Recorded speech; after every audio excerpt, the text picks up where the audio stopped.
Kapag lahat ay laban sa'yo o hindi na naniniwala sa'yo, nakakalungkot ang pakiramdam. Alam ko ang pakiramdam na yon at tingnan mo ako. Bakit hindi mo subukan ang iba? Bakit hindi ka sumuko?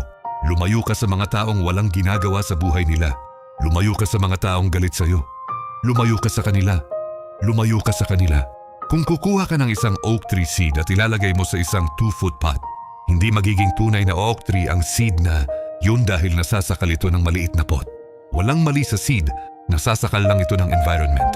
Huwag mong hayaan ang environment mo na diktahan ng oak tree na magiging ikaw.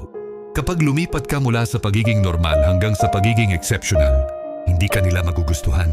Ang mga normal na tao, nasasaktan sila kaya huhusgahan ka nila. Kailangan mong maging matatag sa sarili muna kahit natawagan kang kakaiba o kahit napagtawanan ka, patuloy ka lang. Huwag mong asahan na maintindihan ka ng mga tao. Huwag mong asahan na makakasunod sila sa mga pangarap mo.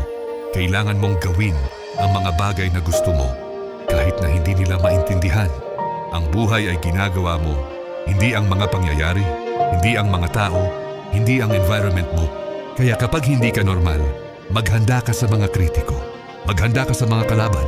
Maghanda ka na hindi ka nila maintindihan.